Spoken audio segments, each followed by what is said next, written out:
Listen to that sound. The sound of summer in Japan. It's closing out on us. But look at this. I'm in the park here at Takata Castle, Ruins Park, Castleside Park. There's not a lot of people out here. It's dark. It's peaceful. Nobody's bothering me. Nobody's bothering anybody else. It's like this every day. I've been living in Japan. This is the third time now since last June. I'm retired. I don't have to worry about a thing over here. No matter what happens, I'm making money. I'm making a living, and I'm living well. Tonight, I wanted to be in this setting because I'm going to talk about how to retire in Japan. Now, this is going to reach out to everyone that has a desire to retire in Japan, of course. One thing I want to say is that you need to make sure that you have the proper status, residence status here, like a spousal visa or a permanent residence, things like that. But a tourist visa, like getting your passport stamped when you come here, will not work because they will not let you stay here on and off no matter what, no more than 6 months out of a year. So that's not going to work. And the reason why that's not going to work, another reason why it's not going to work, because you can't get health insurance. You're going to have your own health insurance if that's the case, if you want to take that risk. Now, so I'm mainly targeting people who can get to retire in Japan, who can get to live in Japan on the proper status, with the proper status. I'm here in this beautiful park here tonight. And these trees I'm showing you here, these are sakuras. And we have over 4,000 sakura in this park that are lit up every year in April. And this place is so different from what it looks like now. There's so many people here looking at the sakura, taking photos and whatnot. And there's boats here in the little pond they got that people can kind of go up and down. But I'm just out here because I just want you to know how peaceful it is here. And this is what retirement is to me. I live in a town, 181,000 people, and I'm totally at peace for myself, totally in harmony, no worries. This can be you. I'm going to tell you how to do it. Now, I retired last year, and I don't like to get up here and throw my age out there, but I retired at 60 years old. People say I don't look my age. Well, thank you. Black doesn't crack. Thank you. But there's a lot of people out there who look good for their age, so maybe not everybody, but you know what I'm saying. So, when you get around that age, you start to think about when are you going to start collecting Social Security. Now, myself, I'm not, but, you know, people out there start thinking about that. They start thinking about, okay, what should I do? Because in the United States, I don't know how it works in other countries. I'm just basically talking about what goes on in the States. If you were born after 1959, your full retirement age is now 67 years old, which people like me. And if you were born before that, your full retirement age is 65. So that means that at 65 years old, you'll be getting whatever you're supposed to be getting, the full rate.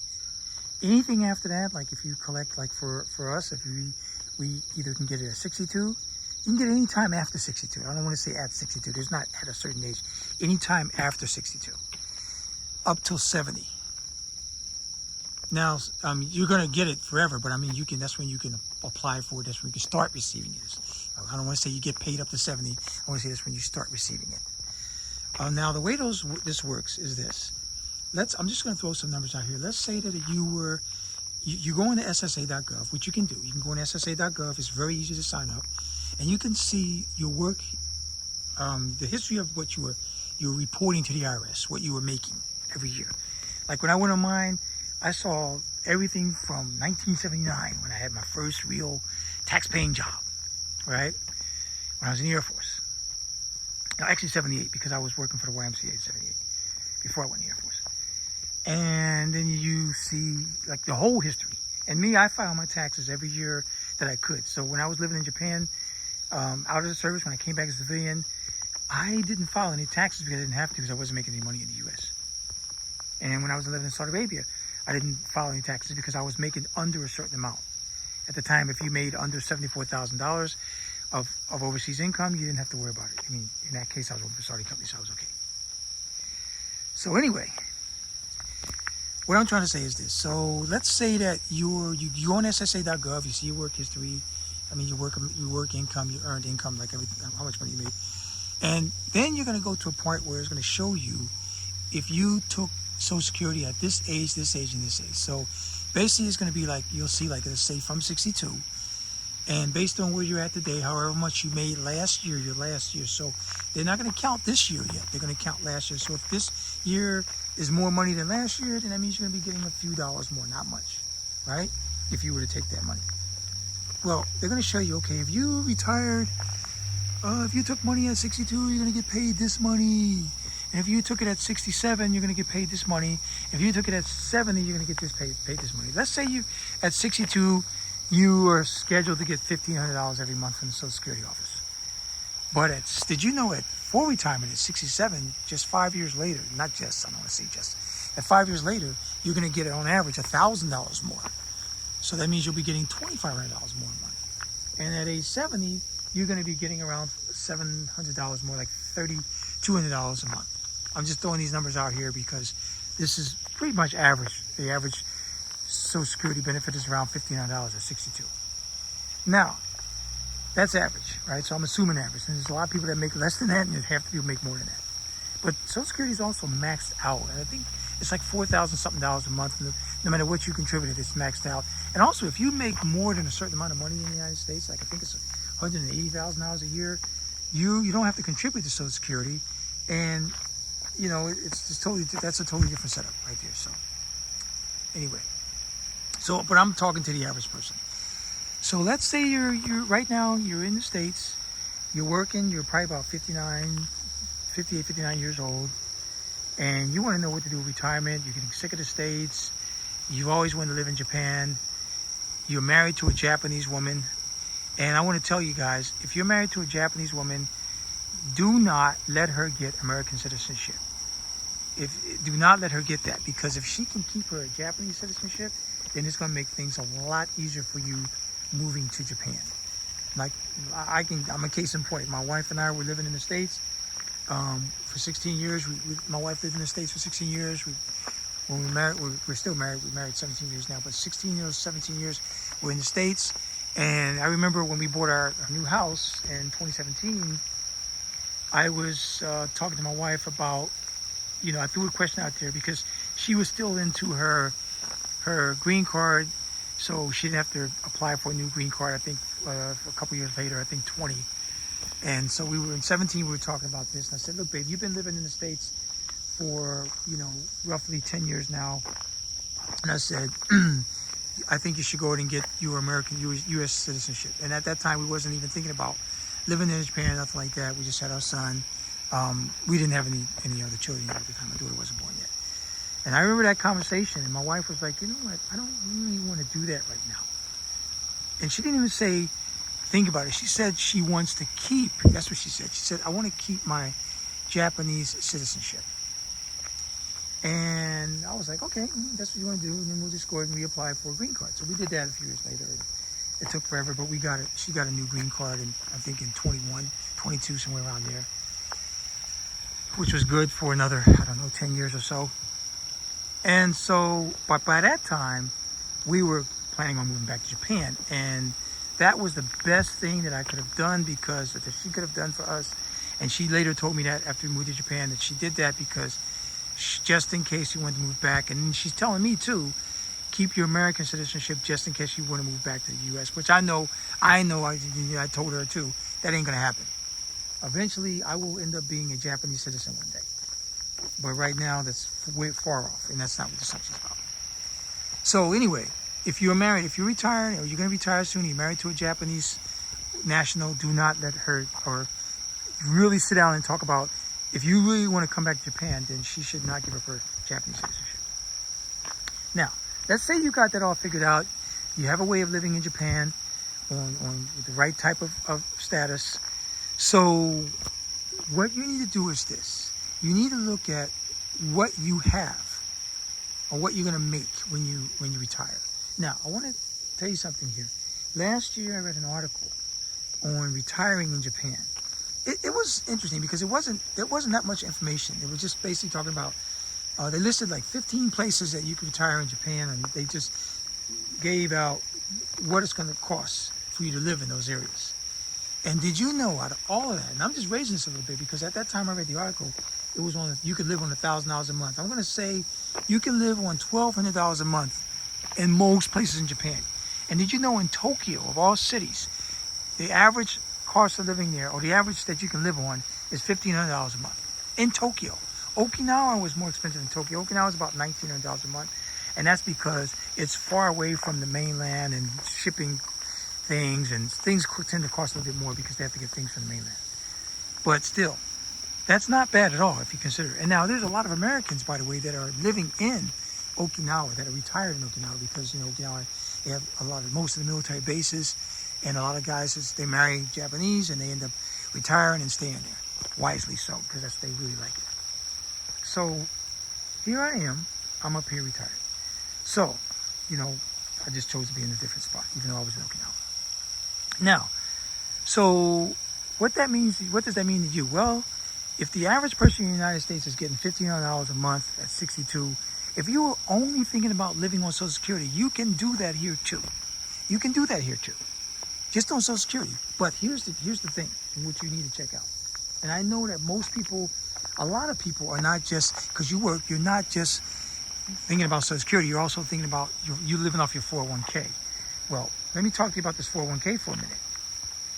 Now, I had a 401k up to 5 years ago, and I switched it over to an individual retirement account because I wanted to manage. And the way I did that is I had left a company that would give me a 2-for-1 on my 401k. And so when I got to the new company, all I did was I just started another one. I just started a Roth IRA. So that one that I had at the other place was still sitting there.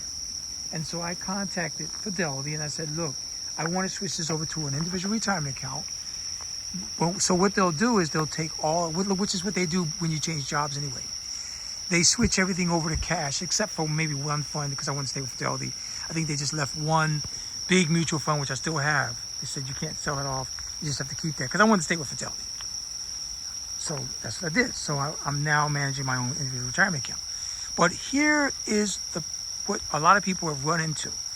During the pandemic, when the market was down, and people switch jobs, every time you switch jobs, your 401k is going to, when you want to change it over, it's going to get to your new job, but it's your new, whatever the company they're using, and it's going to be in cash until you go in and start, allocating how you want your funds to be spent, like which funds you want to get and things of that nature. And keep in mind, you don't have that much freedom with a 401k as you do with an individual retirement account. You basically just allocating, and then somebody else is managing your accounts, like they're managing every other employee's in your company's account, things of that nature, right? Well, what people found out was that when they changed jobs, they never went and allocated where they wanted their funds to be. So they just stayed in cash. Now, yeah, they were making some money on the interest, but not much. But they could have made way more money if they'd have allocated. Because during the pandemic, when the market was down, and then the market came back up, they probably lost about $100,000. That's what the article had said. The article said they lost on average $100,000. $100,000 because their money was not, their money wasn't working for them in their 401k. See? So here's a big reason why you gotta watch. You want to do this. You want to manage your own shit, because like me, I started making way more money in that one that I turned over from 401k to an IRA, because I started managing it and I started looking at what I wanted to do in retirement and what I wanted to do for investments, and I went ahead and turned that money into some good dividends, and then I'm actually living off of those dividends. And I have another account, a Roth IRA, that I don't even touch. I just let those dividends keep reinvesting themselves. See? So, and then I'm not getting Social Security. So when I get Social Security later on, that's going to give me even more income. See? So you have to manage your shit, and you have to know where you are. So if you are at the point in your life where you are contemplating retirement, you may be in your 60s already. You may be in your 60s already. But if you're contemplating retirement and you're getting sick of the bullshit, which most of us are, and you are working your ass off and the commute sucks and all this other shit, and you're not able to see if you have children or grandchildren and not even spend time with your family, then why the fuck are you still working? Especially if you want to come to Japan, because it's all about retiring in Japan. Why are you still there? Why are you dealing with the high crime, the fact that you can't even walk outside like I can here in the park at night, in the pitch black, except with the exception of a few lights out here with this beautiful castle view in front of me and the water and just the scenery itself is just gorgeous here. It's a little hot tonight, but nobody's bothering me. See? Nobody's bothering me at all. And I'm just walking around enjoying myself, talking to you. So why would you not want to get in this? Why do you want to keep fighting that commute, worrying about getting robbed, shot, paying all these high prices? And that's another thing. You don't have to make that much money in Japan because the cost of living in Japan here is much lower than it is in the United States. And I give you an example. You go to a restaurant, you eat good over here, and your costs are going to be 133% less than if you went to a restaurant in the United States. And you got to tip these motherfuckers. You see what I'm saying? Ooh, sorry guys. It's the first time I've been using that word in a while. But you got to tip them. They're standing up there serving you food with a bad attitude, and you're eating half the shit you eat. You don't even know where it came from or how it was processed or nothing. Damn sure ain't organic. And then in the end, you get home, your stomach feels bad, your bowel movement is all screwed up because you ate some bad shit that you thought was supposed to taste good. And all they did was get any kind of meat they wanted and just do some sauce on it. Because that's how they do it in the States. They just sauce shit up. They just throw sauce on bad meat for the most part, right? Think about it. Think about it. You're in your late 50s, early 60s. And you're at the point where you're thinking, you know what? I think I do want to retire to Japan, right? So why not? Why not come here, live the good life, live a high quality life? Like I said, you can live comfortably in Japan on $1,500 a month in most cities over here. $1,500 a month. And I'm gonna give you an example. I always have examples on shit. Right now, we haven't moved into our new home yet, but we are renting because most of you will come over here and you will rent places, and you don't ever have to buy a home over here. You can just rent. You're not going to be a problem with rent. You don't have to move much in Japan, and the good thing is they don't jack you on the rent. In the States you get an apartment and it's nice. You're paying like in Seattle here you're paying like $2,500 a month, and then you're comfortable, and then that's what when your 1 year lease is up, they're like, okay, we're gonna jack you $500-600 a month. Now you're paying $31. You can't afford that. You gotta move. Do you have the money to move? Most of the time, no. Excuse what's coming up my way, so I'm gonna lower my voice a little bit. I just want you to enjoy the water as I walk by.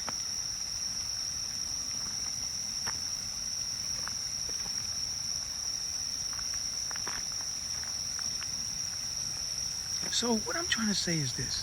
So if you're sitting up there and you are paying all this high money, you're losing money. You're not making any money. You can get over here, and if you're getting Social Security and you also have a 401k or IRA, guess what? You don't even have to fuck with your IRA if you don't want to. You can just take some of that Social Security money and reinvest it back into an IRA and let that thing grow. You see what I'm saying? The tax breaks are tremendous. Because now, when you do your taxes, you paid into your retirement account as you collect the Social Security. That is just a fucking plus. You see what I'm saying? You never have to pay the government shit. They're going to be giving you a check every year. And tax refunds. See? So that's what you do. And you're living in a country that's safe, clean, the food is good. You can raise your children and your grandchildren well. Your wife is happy. You're happy. You don't have to worry about it. Hell, I'm going to say this off limb here. You get over here and you retire, you're so fucking happy your dick is hard. All the time. You see what I'm saying? Should I threw that shit out there? But it's fucking true. It's fucking true.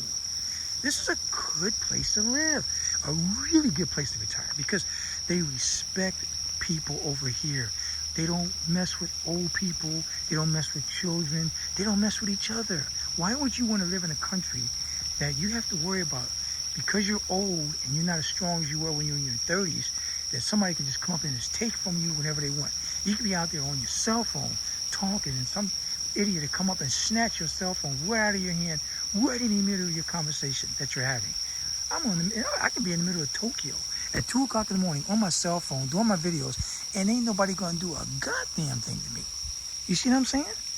So why would you want to be in a spot like that? Why would you want to be in a country like that where you have to make a lot of money? Because trust me, $1,500 a month in the United States is banana money, even with an IRA.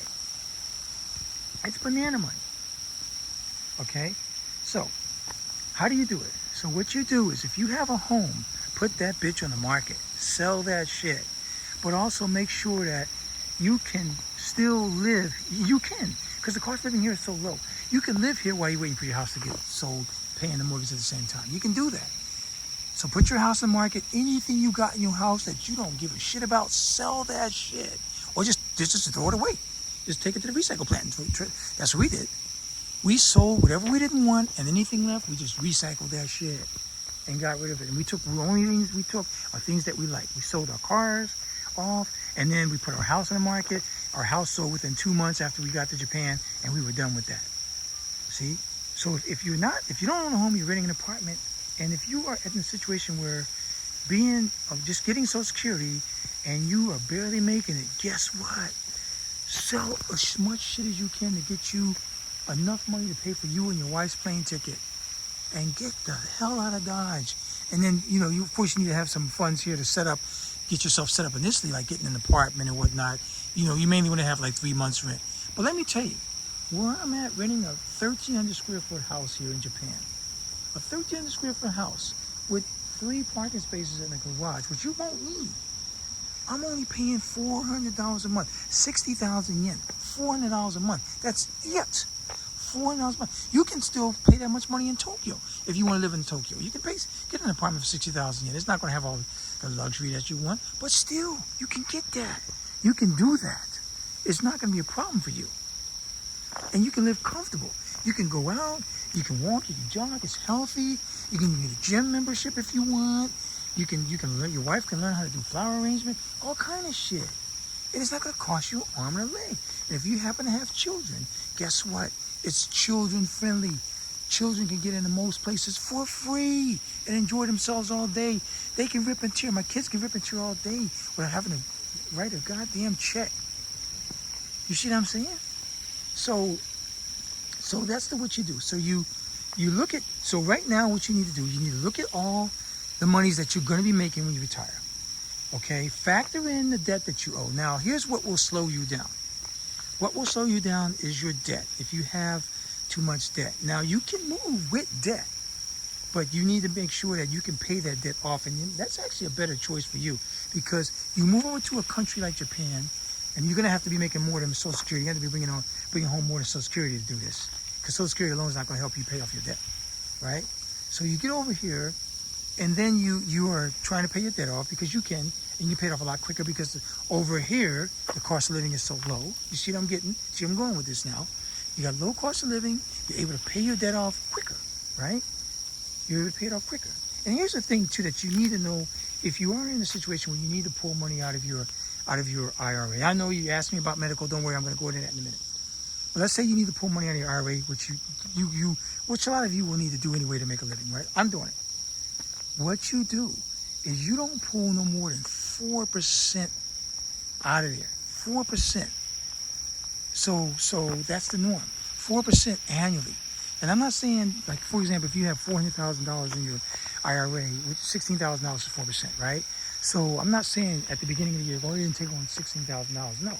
What I'm saying is each month you only pull out 4% of whatever the market value is of your IRA. Because traditionally, historically, I don't want to say historically, the market has gone up since 1820. The market has gone up 10% every year. Even though, yeah, you get throw some bad years in there, but on average, the market goes up 10%. The reason why they recommend you do only 4% is because inflation's at 2. So you want that 4 to double the inflation amount. And then you take out 4, you're still leaving 6%. Guess what? Your market is still growing 6% every month. Not leaving 6%, but your market is still growing 6% every month, even with you taking money out. So you're still making money off the money that you're leaving in there, of course. That money's still going up 6%. You see what I'm saying? That's what you do. You don't take out no more than 4%. Now, yeah, you may run into some occasions where you need to do it to pay for some extra costs. Maybe you got to pay for this move to Japan, things of that nature. But you don't take out no more than 4% on a regular basis. And you do that a month. So you siphon money. So like $16,000, you know, if you're going to take that much out, then you got 12 months out the year. If you had 16 months a year, that's $1,000. So 12, you work this by 8, that's about what? The $1,200 a month that you're going to be pulling from that if you have $400,000 in your IRA. But like I said, it's going to change every month because you're going to do the 4% off of whatever the value is at the time that you pull the 4% out every month. You see what I'm saying? To supplement your income. So it's use it as income supplement. So supplementing your income, supplementing your Social Security. Now, if you can live in Japan on your IRA each month, right? Remember I said you can live in Japan in any city over here on $1,200 a month. So let's say that that 4% that you pull out every month is going to be like more than that. Well, guess what? Don't take your Social Security until you get full retirement at 67 if you can stand it. Now, keep in mind, you are running a risk, especially if you have health issues. We don't know what our health is like. Hell, my health is good now. I don't know my health is going to be in 2 or 3 years. I don't know. I know I try to keep myself healthy. I know the chance of you and I living longer in Japan are pretty goddamn high because people live long over here in Japan. This is a very healthy, low stress life when you retire. Okay? So that means, guess what? That's going to be good for you. But the reason why you want to take Social Security at 62 or the earliest possible point is because if something happens to you, then your wife will be able to collect that Social Security when she turns retirement age. See how that works? If you don't get any Social Security at all, and you're just living off your IRA, and you die before you even apply for Social Security, your wife is not going to get nothing but a $250 check from the government for your burial, and that is it. So the wiser move in this day and age is to take your Social Security at 62, especially if you've established a solid IRA. That's the wise move. That is the wiser move. Take that shit at 62. Don't worry about what you would be getting at 67 or 63 or whatever. Because, you know, if you took it at 63, your payment's going to be higher than that 62. 63 and a half, every 6 months is going to go up. So, like, if you're going to be getting $1,500 at 62, if you take it, at 63, you might be getting $1,600. You see what I'm saying? It's just going to be a little bit more. But still, that's up to you. That's your call. You know your health better than anybody else. You know how you feel. You know your family's health, medical history. You know what's going on in your life. So that's what you need to make that decision. Okay. Now, so let's say you get over, you got the right status. You're going to come to Japan. Here's how you need to do that first before you move to Japan. You need to do a certificate of eligibility. So your wife, if she's going to be living with you in the States, so normally what will happen is you'll have to have a relative in Japan, like say your wife's mother or father. If the father passed away, then the mother. One of them can be your guarantor. You're going to need them as a guarantor, right? And what you do is you go online, you check I'm going to put the site up there when I get off of this, when I do this video upload. But you go to the Japanese site, the MOFA site, Ministry of Foreign Affairs site in Japan, and they're going to tell you everything you need to do for a certificate of eligibility. And basically, a certificate of eligibility, the reason why you do that first, because that takes long. If you don't do it right, it could take you a long ass time. You need to do that before you even apply for a spousal visa. That way, I got mine. I put my COE in February, the end of February. I think, yeah, middle of February. I got my shit back the end of March. And they said it takes 3 months or more. And I got mine in like a month and a half. And what happened was, what it is you basically are putting in your information, your assets, your income, what you're making. You have to show proof. Like they want to see your bank statements, they want to see your W-2s, or they want to see your whatever, your benefit. If you're collecting Social Security already, I think they call it a benefit letter or whatever the case may be. And you might have some people out there who are living off of their VA disability. And throw that out there too, because that's already too. And one thing I want to say about VA disability I was doing some research on this. Is VA disability is not considered income, but it can be used to live in Japan because it's basically compensation. So if you look it up, there's an agreement that the U.S. and Japan signed, the tax agreement, and compensation is not taxable. And so you can put that down, and it trust me, it'll help you out. Like some guys put it down when they want to do like I don't know, loans or whatever the case may be. They use that as compensation, and they get approved for shit, especially if they have a PR or whatever. See, so I just wanted to throw that out there. So that's another form, but not that many people are getting VA disability. I mean, we only have 1% of the population in the United States of veterans, and not that many people getting VA disability anyway. So yeah, that's just a rare thing. But if you are, then that's what you should do. Now, military retirement is taxable in Japan. I just want to put that out because there's a lot of people here living off military retirement, now they're getting Social Security, things like that. So that is taxable, but even then, you know, you're not going to be paying that much. So some people said it's not, but what I read in the articles, it is taxable. So just go through that article. I'll put it up here on this so you can kind of do some research. That way you'll know where to go to. But so anyway, you get that COE done. Then when you get your COEs done, the person in Japan will get it back in the mail and then tell them to open it up. They can photocopy and send you a copy of your COE, and you can use that copy to apply for your spousal visa. You don't have to wait for the original to come in. Of course, they're going to mail you the original, but you can use that copy to then apply for your spousal visa, which only takes you about a week to 10 days to get back. You send your passport in with your spousal visa application, you get it back, and then you got 90 days to leave the country, to use it. 90 days to use it, or you'll lose it, right? So, I mean, that's what I did. I had my COE. They gave me 90 days. I was out of this bitch in about a month, okay? So, out of that bitch in about a month. So that's what you do. So, that gets you to Japan. Now, you get to Japan, and I'm sorry, the video might be a little bit longer, but I'm going to try to shut it down here in a minute. You get to Japan, and then you have to look for a place to live. Now, I highly recommend you move to where your wife's family is from. Live in that same prefecture, where not too far from where family is from. If you can live in the same city, that's even better. Because what you're going to do is you're going to land, you're going to live with them for a little bit. As you look for a place, you contact the proper rental agencies like Pitato House or things like that. Pitato House is a really big one over here in Japan. And I'll put that link up there too. And you go to Pitato House, and then you look for, you know, a mansion, apartment, or whatever you want to look for. And you'll end up paying like, you know, 1 or 2 months rent to move in, which is called key money. Key money is usually 1 or 2 months worth of rent. And there you go. And, you know, you'll start living here. Now, here's the thing. Here's the beautiful thing about being on a proper status. When you're with the proper status, then you got to always register at the city office, right? Once you get your address, you register at the city office. Now you're legit. You have your ZIDU card, which is your Gaijin residence card. Then you can get your health care started. And trust me, health care over here is beautiful. It's cheap. It's beautiful. All right, you get that started. You're going to be required to get an annual physical every year, annual pre-cancer screening every year. If you're over 40 years old, your wife will get herself set up too.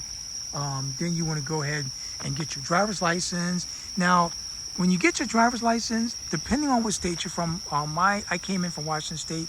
All I had to do was an eye color test and location test. That was like up, down, left, right, whatever. And bam, I got my license. But a lot of states, you have to take the driver's test. One of my friends from California, he had to take the driver's test 8 times. I mean, driving 8 times before he passed, because you can't make any mistakes on that. So get ready for that. Get ready for that. So, but once you get your driver's license, you could go anywhere. I do recommend that you get an international license on your way over here. That way you already can drive a little bit until you get that driver's license. That's what I recommend. That's what I did. All right?